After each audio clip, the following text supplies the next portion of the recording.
Bună ziua și bine v-am găsit, stimați telespectatori, la o nouă ediție a retrospectivei știrilor UIL TV.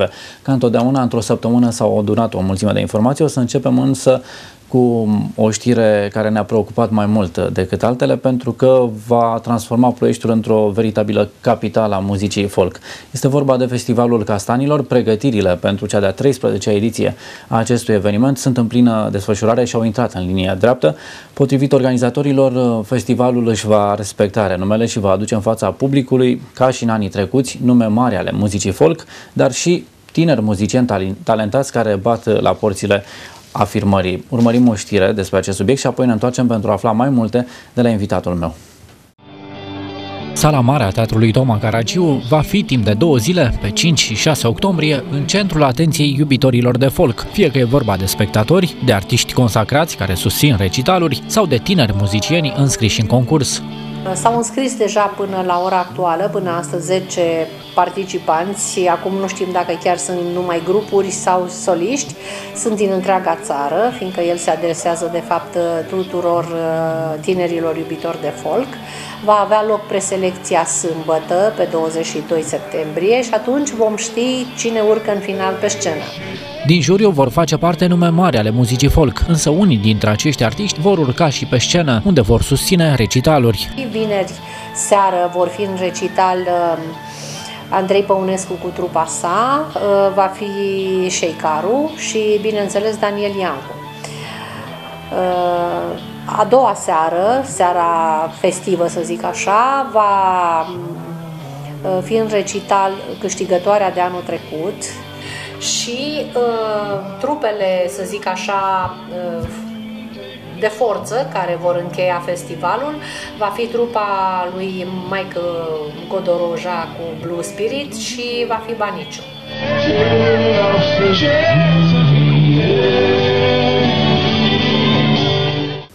Sigur că în cele câteva minute pe care le are o știre de televiziune n-am putut surprinde tot ceea ce interesează publicul, așa că alături de noi se află reprezentantul organizatorilor, chiar coordonatorul acestui proiect, numit Festivalul Castanilor, Luminița Avram. Bun venit!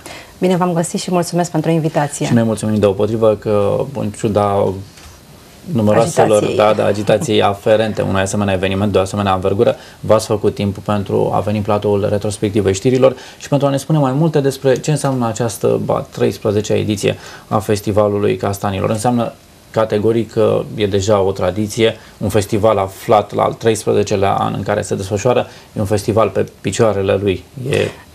Da, ne bucurăm că avem continuitate și asta se datorează bugetului pe care Consiliul Local l-a aprobat și avem bani necesari ca să ducem mai departe acest festival început de regretatul jurnalist Gabi Dobre. Nu este un an cu ghinion, chiar dacă este a 13-a ediție, ne-am străduit să aducem nume noi în recital, iar concursul, după cum bine se știe, va avea loc în data de vineri, cu un număr de concurenți care vor fi stabiliți în urma unei preselecții. Ceea ce este recitalurile, da? Să vorbim puțin despre recitaluri. Cu siguranță, da? Sunt sarea și piperul. Adică să începe cu ele pentru că toată lumea l-așteaptă. E curioasă să afle cine va cânta pe scenă din numele mari ale folcului, cine va face parte din juriu. Câteva indicii le-am dat în știrea pe care am urmărit-o împreună, dar sigur că vrem mai multe detalii despre cine, cu cine va cânta, când anume și așa mai departe. Am să încep cu partea cea mai importantă și curioasă, da? Faptul că vineri va avea loc concursul, după aceea recitalurile vor începe la ora 20, vor debuta cu Andrei Păunescu și trupa Totuși, care vor veni cu un spectacol de muzică și poezie. După care ne-am gândit să aducem puțină sare și piper, cum spuneți dumneavoastră, și puțin umor în festival, și Daniel Iancu, pe care l-am invitat și anii trecuți, dar nu ne-a putut onora cu prezența, fiind ploieștean, de altfel. Anul acesta va veni, așa cum bine se știe, cu poezia lui satirică pusă pe note muzicale și să sperăm că ne va încânta și cu alte noutăți. Sunt sigur că va fi o întâlnire emoționantă pe de-o parte, pentru că e foarte legat de Ploiești, chiar dacă în momentul ăsta locuiește în Constanța și lucrează undeva departe, peste 7 mări și 7 țări, dar cu siguranță va fi bucuros să revadă publicul ploieștean și să simtă aerul ăsta al Ploieștiului. Poluat cum o fi el, dar e aerul cu care a copilărit, aerul, care îi trezește o mulțime de amintiri. Da, bănuiesc că anul acesta și-a aranjat în așa fel plecările ca să fie totuși prezent, pentru că v-am spus că și în anul trecut am încercat să-l aducem și n-am reușit. Iată, consecvența a dat roade și insistența de care ați dat dovadă și ați reușit acum să-l convingeți pe Daniel Iancu. Da, pentru că știm că este un interpret iubit și muzica lui place tuturor categoriilor de vârstă. Și e un personaj extrem de interesant, Daniel Iancu, care are multe de spus și atunci când cântă și atunci când vorbește, și sunt sigur că va face și una și alta pe scena Teatrului Toma Caragiu, unde va avea loc citeam undeva că de fapt muzica lui este ca un fel de caricatură, da? Numai că e pusă pe note muzicale și cu toate acestea are mesaj. Asta fiind cel mai important, mai ales în cazul muzicii folk, unde de multe ori textul are prioritate în fața muzicii. Fără a ignora însă calitățile vocale ale celor care cântă, pentru că și ele de ele se ține cont, de pildă atunci când se organizează preselecții sau se jurizează. O să stăm de vorbă și despre preselecții și despre juriu. Deci Daniel Iancu e una din marile surprize. L-am pus între două momente mai lirice și vom încheia seara de vineri cu Vasile Șeicaru, care de asemenea n-a fost nici anul trecut, nici acum 2 ani la Ploiești, și ne bucurăm că l-avem alături de noi în acest an. Așadar, în prima seară 3 recitaluri, zic eu, destul de mari. Andrei Păunescu, ca să le recapitulăm. Andrei Păunescu și trupa totuși, Daniel Iancu și Vasile Șeicaru. Da. Iar sâmbătă după gală vom începe cu, așa cum prevede tradiția acestui festival, cu laureata ediției precedente. Este vorba de Alexandra Andrei, o domnișoară drăguță și talentată de la Iași, care și-a exprimat dorința de a cânta în recital cu 2 invitați. Este vorba de Cosmin Văman, care s-a înscris, de fapt, nu știu dacă va fi și concurent, dar este pe val, în noua generație tânără de muzică folk, și bineînțeles Iulian Angel, care este un alt ploieștean pe care noi îl apreciem și îl promovăm. După care va intra ca noutate, este vorba de Mike Godoroja și trupa Blue Spirit, care va vine cu un proiect absolut nou, un proiect pe care l-a promovat și l-a susținut și Institutul Cultural Român. Este vorba de proiectul Roots. Am înțeles că este vorba de o muzică blues arhaic cu influențe country folk, da? Cu o întreagă desfășurare de instrumente pe scenă, instrumente acustice și electrice. Va fi în sine un eveniment recitalul acesta. Va fi în sine, pentru cei care sunt preocupați de gen, și va fi undeva până la urmă la limita dintre genurile muzicale. Greu de încadrat și cu atât mai interesant și de neratat. Da, și este altceva. Iar în seara de sâmbătă vom încheia în aceeași notă lirică ca și seara de vineri și va veni Mircea Baniciu, care ne va încânta cu spiritul lui și muzica lui deosebită. Deci au ce vedea și mai ales ce asculta la această 13-a ediție, cei care vin mai ales pentru recitaluri. În egală măsură însă ar face bine să vină și pentru concursul în sine, pentru că asta e și miza până la urmă, de a ajuta, de a descoperi și de a promova tinerele talente. O să vorbim și despre cum încercați să-i promovați. Ați făcut anul acesta sau aveți de gând să faceți un pas în plus față de edițiile precedente. Să vorbim însă de cei care s-au înscris la preselecția, care e în plină desfășurare acum când stăm noi de vorbă. Aveți, înțeleg că 10 de candidați din toată țara? Anul acesta nu s-au înscris atât de mulți ca și în anii trecuți. Am avut și 53 în acum 2 ani sau acum 3 ani, dar sunt suficienți ca jurul de preselecție să poată să aleagă pe cei mai buni.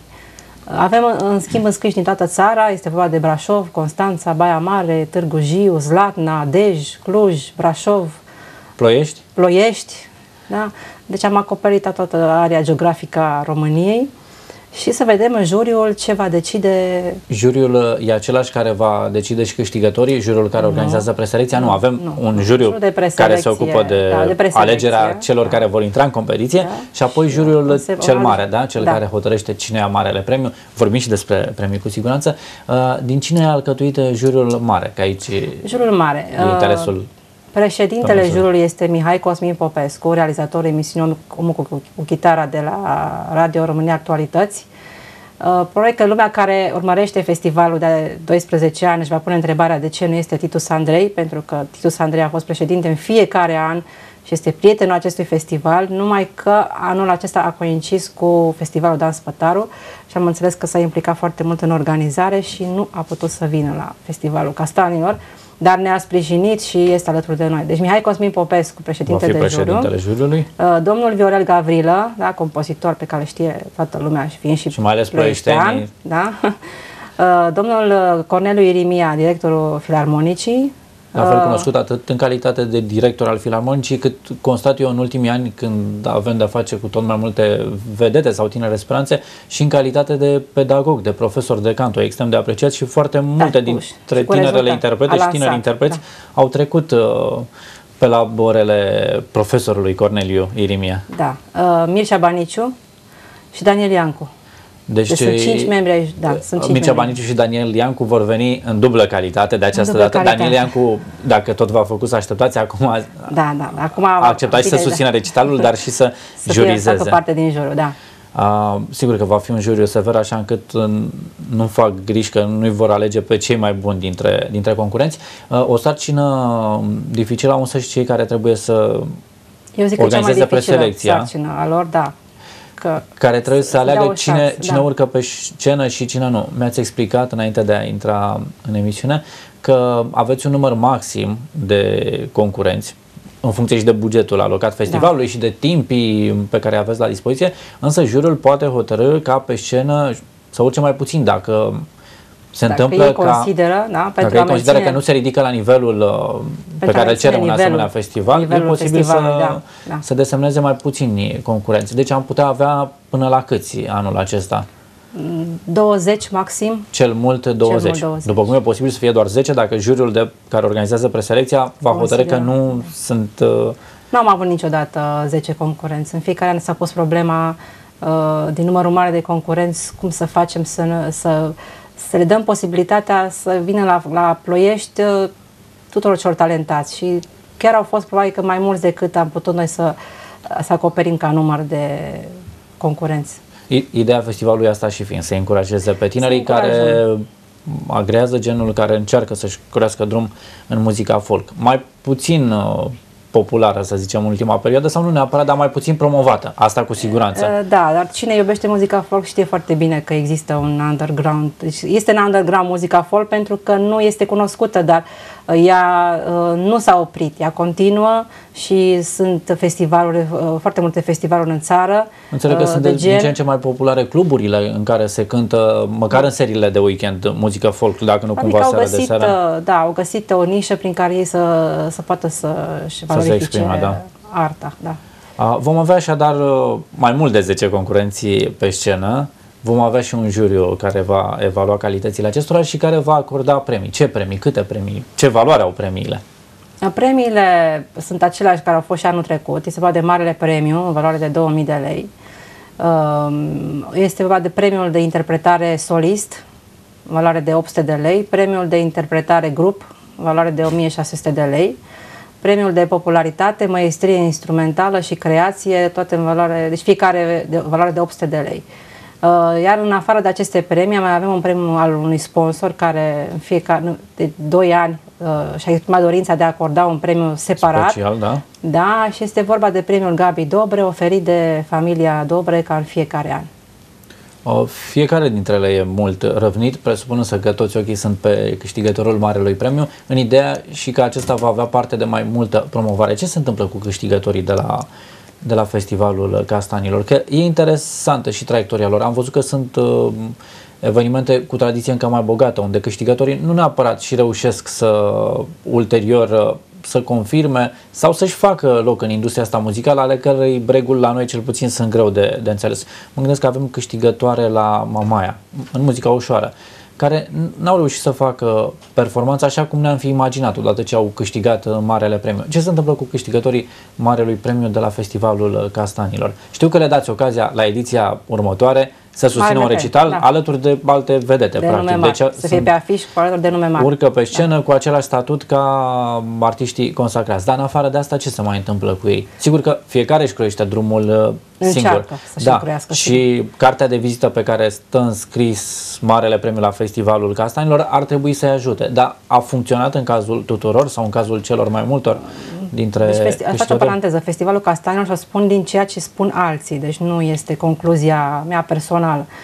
Este cotat ca un festival cu renume și un festival bine organizat și fair play față de concurenți.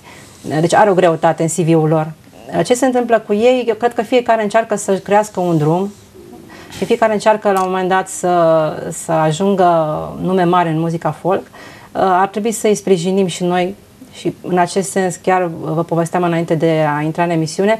Anul acesta am demarat un nou proiect, este vorba de a 3-a seară de muzică folk, în care am invitat foști laureați ai Festivalului Castanilor. Deci 4 nume care vor concerta la Pub Doroftei în seara de 7 octombrie. Deci asta se va întâmpla după festival, da, la câteva zile după festival, da, practic, dar va fi într-un fel încununarea acestuia sau face parte integrantă din festival și un moment pe care l-ați pregătit special pentru a ajuta să se promoveze sau pentru a promova direct pe câștigătorii ai edițiilor precedente. Cine vor fi cei care vor cânta în acea seară? Este vorba de Ovidiu Scridoan, care pe lângă muzică el are și o activitate literară și își va lansa și o carte. E vorba despre Florin Kamen, care vine de la Petroșani și el de asemenea vrea să-și lanseze un CD și vom oferi această posibilitate. Este vorba despre Bogdan Grosu, care a câștigat și el un premiu la Festivalul Castanilor, și Titus Constantin și Iulia Mitrea, care vin de la Câmpina, și publicul chiar, din câte am văzut eu, ei au fost în mai multe ediții concurenți, au câștigat premii și au fost foarte apreciați și iubiți. Și se bucură și de multă popularitate, da. Și se bucură și de multă popularitate. Așadar, ei vor avea ocazia să cânte în fața publicului, da, cumva sub egida Festivalului Castanilor. Festivalul are 2 zile doar, în care și timpul pentru recitalul este limitat. Noi nu putem să prelungim acest timp pentru recitalul și atunci am găsit această soluție. Această variantă un bonus la festival. Un bonus, da. Această variantă am mai aplicat-o în 2009, când am avut 3 zile de festival, fiind an aniversar, a fost a 10-a ediție de Festivalul Castanilor. Și am avut 3 zile de festival, iar în a 3-a zi, care a avut loc afară, pe platou, de asemenea am avut 5 sau 6 nume de foști laureați ai festivalului care au concertat la Ploiești.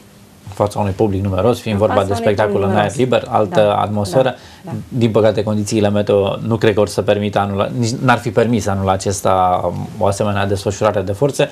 Ne vom limita la cele 2 seri de la Teatrul Toma Caragiu din sala acestuia și la această 3-a seară bonus la Pub Doroftei. Și să nu uităm, adică vreau să menționez că Teatrul Toma Caragiu a fost partener și este coorganizator a acestui festival. Ne pun la dispoziție ca în fiecare an un spațiu generos și atât de cald al teatrului și atât de potrivit pentru genul acesta de muzică. Ce înseamnă să organizezi un asemenea festival? E o mare desfășurare de forțe. Când am vorbit la un moment dat cu directorul Teatrului Toma Caragiu despre festivalul de jazz, la fel, îmi explica în linii mari cam ce presupune, că înseamnă și cazare pentru concurenți și pentru vedete deopotrivă. Acolo era cazul doar de invitați speciali, dar aici e mai mare efortul. Plus să găsești sponsori care să completeze bugetul atunci când cel alocat de administrația locală, de alminteri generoasă, nu se dovedește suficientă. Să te ocupi de afișe, de promovare, radio, televiziune, ziare și așa mai departe.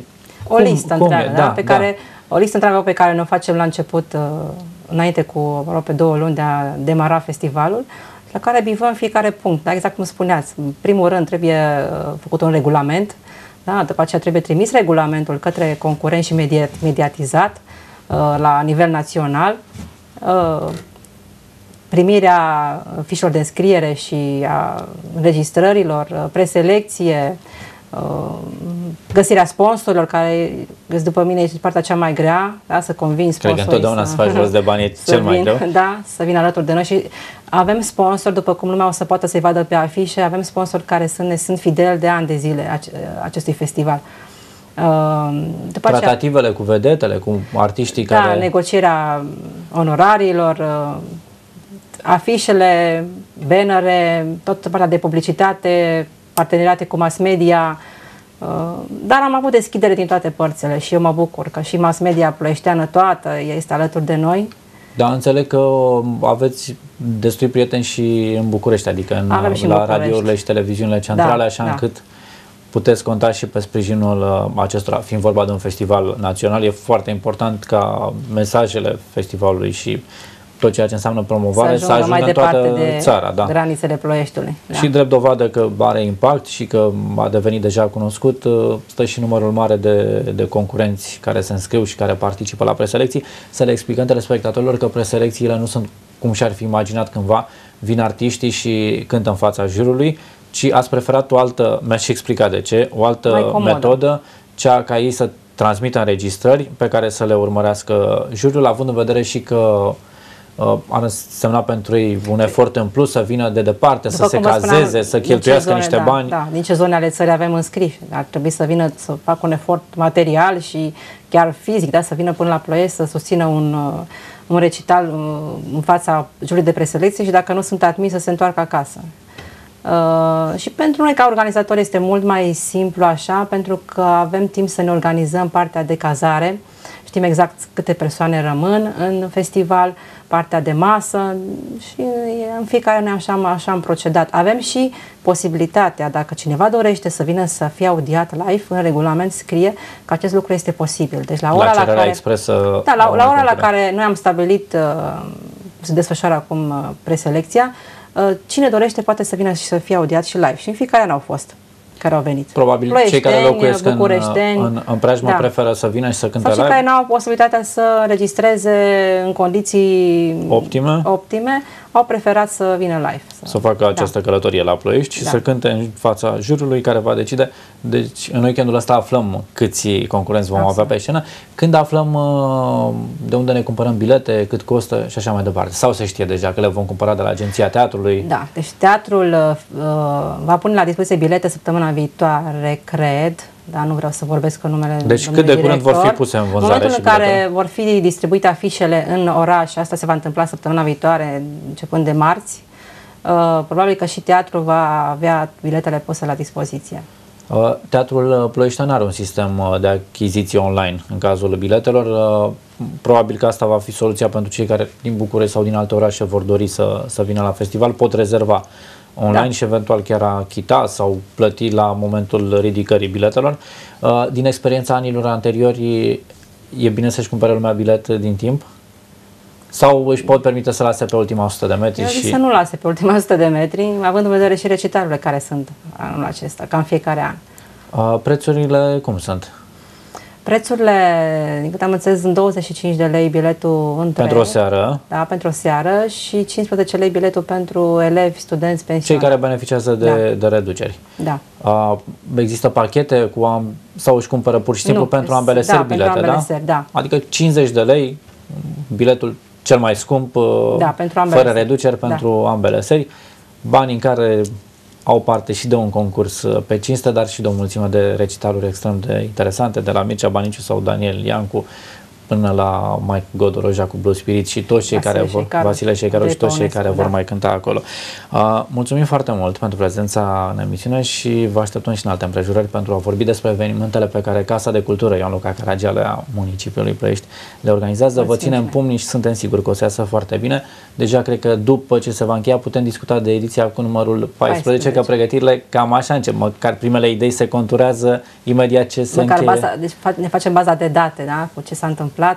Și vom ști sigur cine va cânta într-unul din recitaluri anul viitor, câștigătorul sau câștigătoarea. Cine va deschide gala Marelui Premiu în 2013, da. Vom ști încă din momentul în care se va încheia ediția cu numărul 13. Mulțumesc foarte mult încă o dată pentru prezența în emisiune și pentru susținere.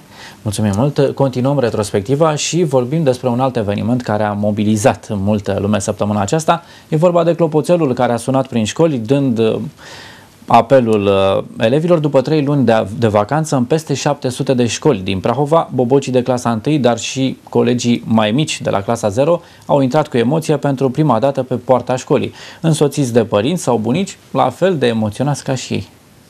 Să le urăm succes, aplaudați, început școala pentru clasa 1.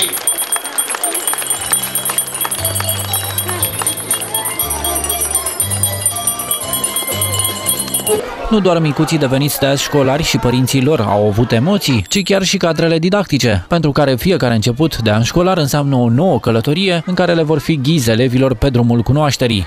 O școală unde există un motto care îmi place foarte mult. Tradiția noastră este succesul. Sper că acest succes să vă însoțească în actul didactic și copiii aceștia pe care dumneavoastră îi modelați începând de astăzi, în fiecare an, să se bucure de acest succes. În unele cazuri însă emoțiile dascălilor au fost dublate și de prezența autorităților, cum s-a întâmplat la școala Sfântul Vasile, unde la deschidere a participat și edilul Iulian Bădescu, alături de un reprezentant al inspectoratului. Vă doresc un an școlar plin de realizări, să aveți bucuria de a vă vedea acele vise împlinite și mult succes în tot ceea ce faceți dumneavoastră. Chiar dacă abia au trecut pragul clasei 1, unii școlari și-au făcut deja temele și le-au spus poezii colegilor. Somnoroase păsărele, pe la cuiburi se adună, se ascund prin rămurele, noapte bună. Doar izboarele suspină, pe cât codrul negru tace, dorm și florile în grădină dorm în pace. Mama mea m-a învățat ca să fiu mereu curat. Serile și dimineața îmi spăl mâinile și faci. Pe urechi mă spăl pe gât. E destul, numai atât, nu-i destul, căci peste zi mă pot iarăși murdări. Dacă în cazul unora dintre cei mici emoțiile s-au dovedit copleșitoare, elevii mai mari au profitat din plin de prima zi de școală pentru a-și etala ultimele achiziții și pentru a ieși la o terasă cu colegii, spre a sărbători revederea și a-și împărtăși impresiile de vacanță. Printre cei care s-au întors în băncile școlii săptămâna aceasta se află și peste 2000 de elevi prahoveni care vor avea ocazia să aprofundeze materia în calitate de repetenți. Un capitol la care județul nostru ocupă primul loc pe țară, podiumul Broșinii fiind completat de municipiul București și județul Galați. Șefii învățământului prahovean spun că numărul ridicat de repetenți, 2075 în total, se explică atât prin numărul mare de elevi din județ, cât și prin conștiinciozitatea cu care dascălii își fac treaba la catedră. Un județ cu populație școlară foarte numeroasă, automat, aplicând un anumit procent, că una e 2% sau 3% din 100.000 și alta e 3%, 2% din 10.000. E clar, asta este o posibilă cauză. Profesorii din județul Prahova, atât la examenele naționale, cât și la bacalaureat, ca și la clasă, sunt exigenți și își fac datoria cu simț de răspundere. Șeful învățământului prahovean le recomandă de altfel dascălilor să nu facă niciun fel de rabat de la performanță și spune că de vină pentru eșecurile elevilor sunt și părinții, dintre care unii dau pe la școală doar când e deja prea târziu. Principala responsabilitate în această direcție revine totuși elevilor și familiilor lor care ar trebui să îi supravegheze, pentru că în foarte multe situații și la mine la ușa inspectoratului vin părinți care spun: am aflat acum că copilul meu e în stare de corigență, e în stare de repetenție. Și când îi întreb: dar de ce nu v-ați dus pe la școală să vă interesați? Invocă N motive, evident începând cu lipsa de timp liber. Săptămâna aceasta s-a declanșat și un scandal monstru la Universitatea de Petrol și Gaze din Ploiești. 2 cadre didactice au fost concediate de rectorul universității, fiind bănuite că au sustras bani din taxele de școlarizare ale mai multor studenți. Pe numele celor 2 profesori a fost depusă deja o plângere la parchet. Oamenii legii au deschis o anchetă pentru a stabili cum anume cei 2 au pus mâna pe bani, iar păgubitul, Universitatea de Petrol și Gaze, așteaptă finalizarea anchetei pentru a demara procedurile pentru recuperarea prejudiciului. Noi am desfăcut contractul de muncă la cele 2 cadre didactice și altceva lor n-avem ce să le mai facem. Ce se va întâmpla? Probabil că unul va trebui să scoată banii. Toți banii trebuie să recuperați de la cel care i-a încasat sau în conturile căruia au intrat banii. Așteptăm și rezultatul organelor de anchetă. Trebuie să vedem câți bani au intrat, cum au intrat, pe unde sunt. Unul dintre cei 2 profesori bănuiți că au furat banii facultății este doctor în matematică și a fost, până la declanșarea scandalului, decanul Facultății de Științe Economice, în vreme ce al 2-lea suspect a ținut cursuri de management la Ploiești. Denivelările de la Cornu, din cauza cărora acum mai puțin de o lună 2 tinere și-au pierdut viața, vor fi în scurt timp de domeniul trecutului. Prefectul s-a întâlnit săptămâna aceasta cu șefii Poliției Rutiere, dar și cu cei de la drumuri naționale și au decis efectuarea pe drumul național 1 a mai multor lucrări menite să prevină producerea accidentelor. Lucrările care se vor efectua au ca scop atât fluidizarea cât și creșterea siguranței transportului pe drumul național 1, cel care leagă capitala de zona montană. Primele lucrări care se vor executa sunt preluarea denivelărilor și aplicarea de covor asfaltic în 2 straturi în zona intrării Cornu și montarea a aproximativ 4,5 km de parapet greu New Jersey pe axa drumului în zonele de pericol crescut de accidente. Parapeții se vor monta pe diferite lungimi în funcție de rapoartele remise de lucrătorii poliției rutiere în toate zonele cu probleme de pe drumul național 1. Din cauza neatenției unui șofer, 4 oameni nevinovați au ajuns la spital după ce autoutilitara condusă de acesta a intrat în coliziune cu un taxi. În urma impactului, mașina în care se aflau șoferul și clientul acestuia s-a dat peste cap și a intrat în coliziune cu un al 3-lea vehicul. 2 pietoni au fost și loviți în accident. Păi putem să ajungem la capul rece. Vezi minusul, să-i tai minusul, nu plusul. Trebuie să fac un pic mai mult spațiu. Atunci bagă depărtătorul aici. Văd plusul aici. Stai așa un pic, să bag aici. Aici, mă. Ia, să mă duci și eu un pic la rol. Duci și mie foarte. Accidentul le-a dat mari bătăi de cap pompierilor care s-au chinuit minute în șir să ajungă la bornele bateriei pentru a evita riscul unui incendiu. Am intervenit pentru un accident rutier cu 3 autoturisme implicate, victime fără probleme încarcerate, dar cu posibile scurgeri de gaze și combustibile de la autoturismele care au fost implicate. A fost o intervenție dificilă pentru dumneavoastră la asigurarea de zonă? Din punct de vedere al acestui lucru, într-adevăr, asigurarea zonei de lucru a fost o problemă. Care a fost problema? N-ați putut ajunge la bornele bateriei? Da, autofigurele fiind răsturnate și foarte deteriorate, s-au ajuns greu la bornele acumulatorilor. Mai multe ambulanțe au preluat victimele accidentului și l-au transportat la Spitalul de Urgență din Ploiești pentru îngrijiri medicale. În urma accidentului s-au prezentat la spital 4 victime, este vorba de 3 bărbați și o femeie, vârstele sunt cuprinse între 26 și 47 de ani. În momentul de față, 2 dintre bărbați au fost internați cu traumatisme craniocerebrale, contuzii toraco-abdominale. Al 3-lea bărbat nu a necesitat internarea prezentând un traumatism craniocerebral și o fractură de claviculă, iar în ceea ce privește femeia, în urma investigațiilor s-a stabilit diagnosticul de traumatism craniocerebral minor, contuzie toraco-abdominal, ea a refuzat să mai rămână în spital. De vină pentru accidentul rutier în Lanț pare să fie șoferul autoutilitarei, care nu a acordat prioritate. Din primele cercetări se pare că autoutilitara marca Peugeot se deplasa pe strada Colinei din municipiul Ploiești, iar la intersecție cu strada Nicopole nu respectă indicatorul rutier oprire, neacordând prioritate de trecere unui autoturism taxi, intrând în coliziune cu acesta. Martorii spun că intersecția este una cu probleme și că în acest loc se produc deseori tamponări sau chiar accidente. Cum vi se pare accidentul? Grav, aici se întâmplă mereu. Chiar mereu se întâmplă accidente, mereu aici. Locuiesc aici aproape. Nu acordă de aici prioritate. Colegii șoferului vinovat spun însă că de vină pentru accident sunt reprezentanții Serviciului de Semnalizare Rutieră care au amplasat indicatoarele mult prea sus. Până acum semnul ăla era șters, e schimbat de curând, nu știu ce să zic mai mult. Da? E un pic cam sus pus, trebuie să mergi cu tirul sau cu altceva mai înalt. Proprietarii de mașini care ocupă locurile de parcare din oraș cu autoturisme de vânzare riscă amenzi usturătoare, avertizează poliția locală, care de altfel a și demarat o campanie de sancționare a celor care își expun mașinile spre vânzare pe spațiul public.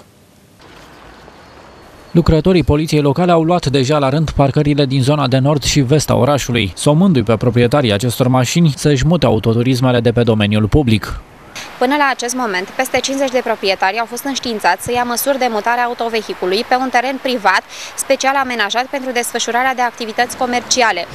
Persoanele fizice care ignoră avertismentul oamenilor legii vor scoate din buzunar între 500 și 1500 de lei. Amenda crește în cazul persoanelor juridice, care pot plăti până la 2500 de lei. Acțiunile poliției locale vor continua și în următoarele zile, fiind vizate parcările din sudul și centrul Ploieștiului. Poliția ploieșteană are de săptămâna aceasta 4 agenți noi care miros de la distanță infractorul, astfel încât acesta nu mai are practic nicio șansă de scăpare, fiind încolțit în câteva secunde și dus la secție. Taci, șezi? Așteaptă. Așteaptă.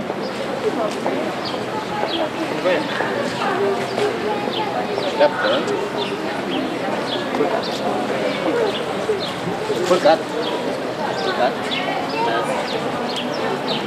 Așteaptă.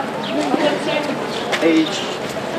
Taz are 5 ani și e deja unul din agenții de încredere ai poliției. Alături de el, alți 3 agenți canini vor patrula pe străzile din Ploiești în căutarea infractorilor. Ideea patrulelor canine nu este una nouă, doar că numărul agenților este acum mai mare, spun oamenii legii. Aceste patrule au existat întotdeauna, doar că începând cu această zi numărul lor este suplimentat, iar activitățile desfășurate de patrulele canine vor fi intensificate, în special în zonele în care considerăm că acest lucru este necesar. Aici mă refer atât la zona centrală, dar și la zonele limitrofe, la zonele mărginașe ale municipiului Ploiești. Nu e ușor să faci echipă cu un partener canin, spune colegul de echipă al lui Taz, însă tocmai relația specială pe care o are cu animalul îl salvează în situațiile limită. Se lucrează foarte greu, mai ales că sunt animale, câini de servici, prietenii noștri. Trebuie foarte mult antrenament, foarte multă dăruire, dragoste față de câini, de animale. Îi folosim mai ales în patrulare, urmărire, detectare stupefiante, anumite misiuni. Foarte eficienți în prinderea unui infractor, mai ales că nu e necesar să alerg eu după el. Mai mult o să-i dau drumul la liber și o să-l prindă cu siguranță. Ploieștenii de bună credință sunt și ei încântați de ideea patrulelor mixte într-un oraș în care infracționalitatea nu este chiar de neglijat.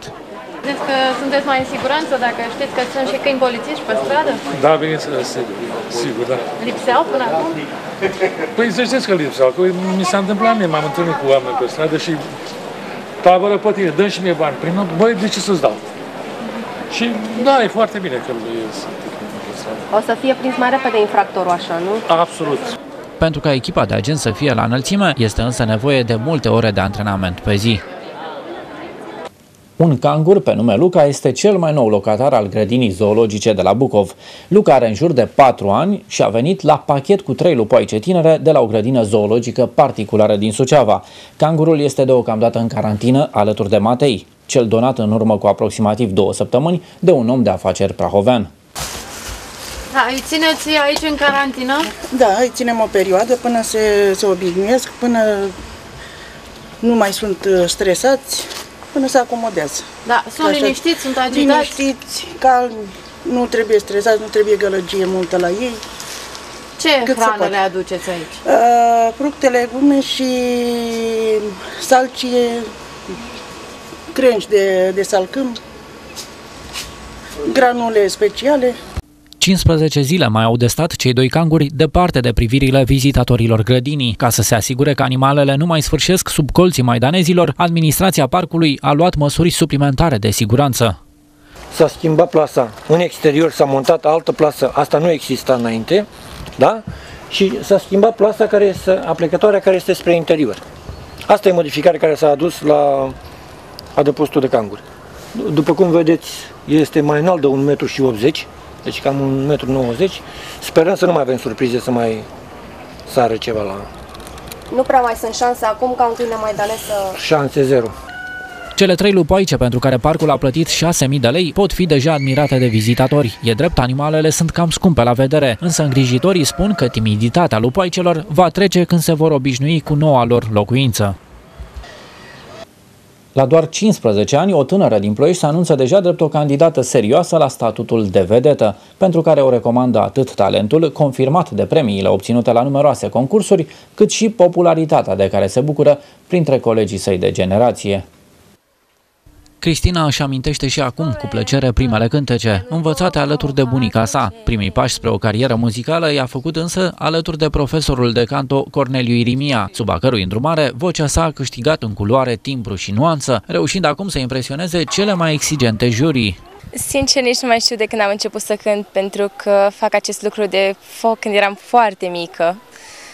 Deci bunica mea a descoperit că aveam talent și m-a sprijinit foarte mult în acest domeniu.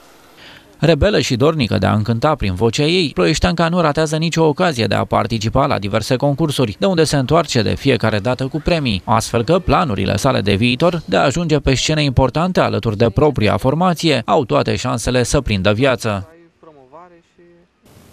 O ploieșteancă pasionată de accesorii a decis să-și confecționeze singură bijuteriile. În scurt timp însă, grație inspirației creatoarei, hobby-ul s-a transformat într-o veritabilă afacere.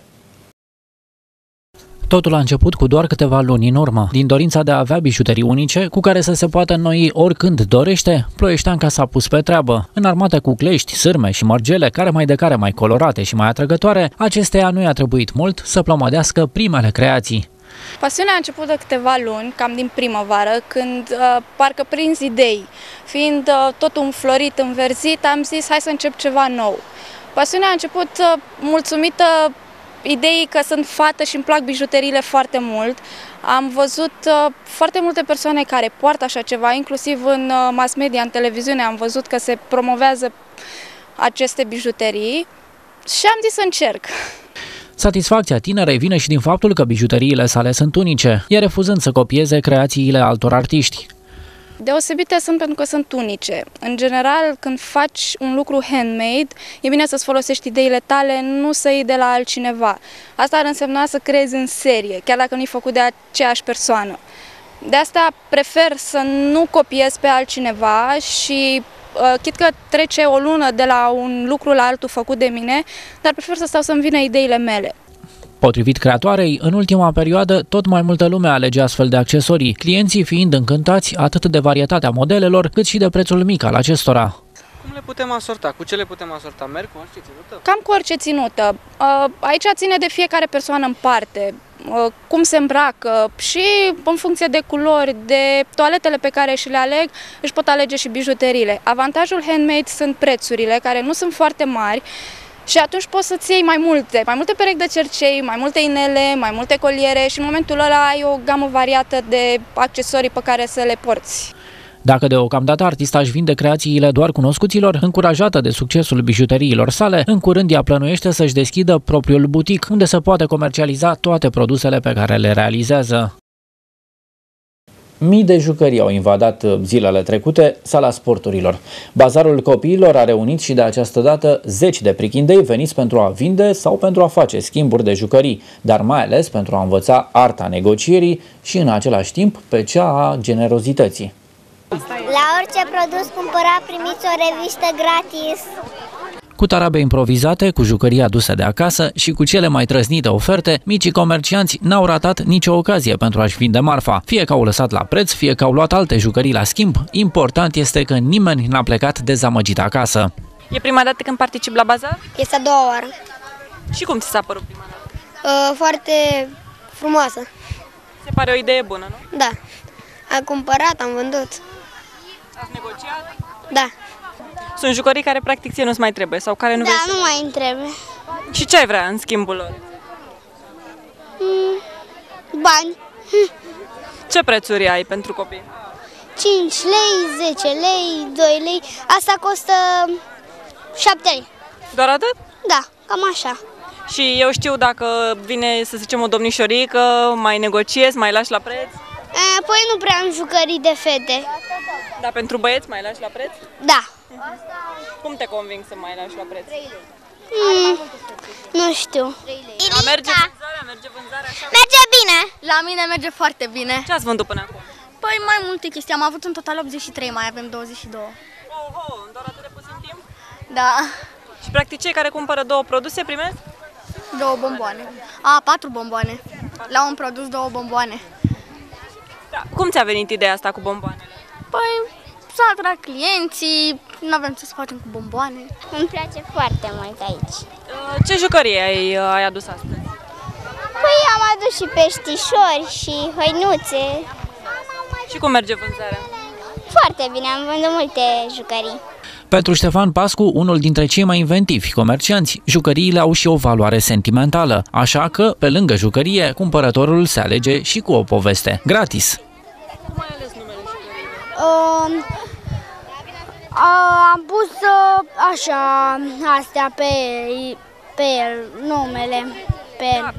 Cum l-ai ales? Uite, văd că ai o jucărie pe care m-ai botezat-o Roșcoveață. De ce? Pentru că are părul roșu și este așa cu... E hazlie? Da. Organizatorii sunt încântați pentru că, aflat la 4-a ediție, bazarul copiilor reușește să mobilizeze din ce în ce mai mulți micuți. Copiii se întâlnesc aici pentru a-și expune pe pături lucrurile proprii, jucării, hăinuțe, cărți, CD-uri, pe care le vând la prețuri mici. Chiar recomandăm prețuri 2-3 lei pentru ca ei să învețe să scadă, să facă adunări și scăderi. La un moment dat, după ce fiecare a vizitat celelalte pături, merge să facă schimb cu ceilalți copii. La inițiativa organizatorilor și cu aprobarea celor mici, jucăriile nevândute vor fi donate unor case de copii. Cei care au ratat ediția de toamnă vor avea de așteptat până în luna mai, când va avea loc o altă ediție a Bazarului Copiilor. Zilele trecute a fost mare sărbătoare și la Câmpina. Pentru al 5-lea an la rând, câmpinenii s-au strâns cu mic cu mare de ziua orașului lor. Evenimentul a fost binevenit atât pentru localnici, cât și pentru comercianții veniți din toată țara cu diverse produse, care mai de care mai atrăgătoare.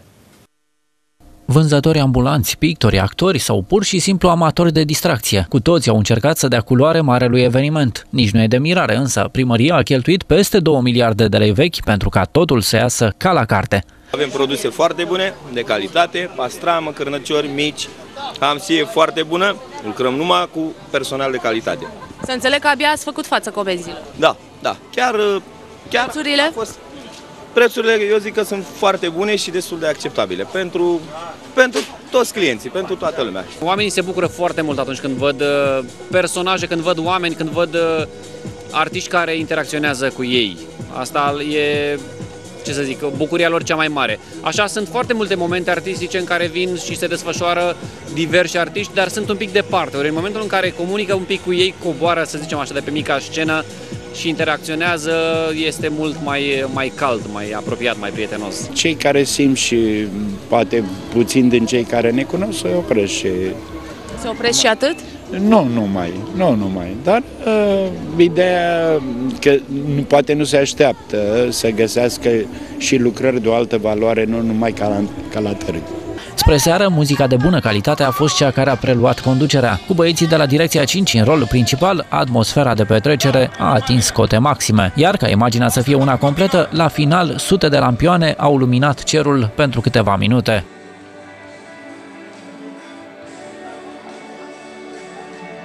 Un brașovean pus pe glume este pe cale să devină de-a dreptul celebru în urma unei știri despre târgul de Sfântă Mărie din Vălenii de Munte. Declarațiile acestuia, postate pe internet, au fost vizionate în doar câteva zile de aproape 1000 de oameni, fiind preluate inclusiv de presa mondenă centrală. Venit să-și distreze copiii la târgul de la Văleni, brașoveanul nu s-a sfiit niciun moment să-și dea cu părerea, atât despre atmosfera de bâlci, cât și despre fetele prezente aici. Cum vi se pare târgul de astăzi? Frumos, Andrei, putem să spunem că nu? Frumos! Ce v-a plăcut cel mai mult? Fete! Cum sunt fetele? Bune! Harnice? Darnice! Nu harnice, darnice! Cu cine ați venit astăzi? Cu copilașii! Doar și cu copiii ce distracții le oferiți astăzi? Ce vrea mușchiulor? De unde ați venit? De la Brașov. Și a meritat drumul? Pentru târgul ăsta ați venit? Cum să nu? Păi pentru copii facem orice. Presa mondenă l-a declarat deja pe brașovean drept fratele mai șmecher al lui Am venit și noi aici ișa. Nici nu-i de mirare câtă vreme pentru personajul nostru, câteva beri par să fie îndeajuns pentru a face să treacă pe planul 2 orice i-ar putea strica distracția. Pe mai târziu o berică rece? Am băgat vreo 3 până acum. Și mai băgăm. Crize, dar băgăm. Vorba lui Băsescu, să trăim bine. Aici nu mai contează, nu vă mai pasă nici de criză, nici de nimic. Altceva. Aici se încheie retrospectiva știrilor UIL TV. Mulțumindu-vă pentru atenție, vă doresc un weekend minunat și vă dau din nou întâlnire pentru săptămâna viitoare. Până atunci, toate cele bune!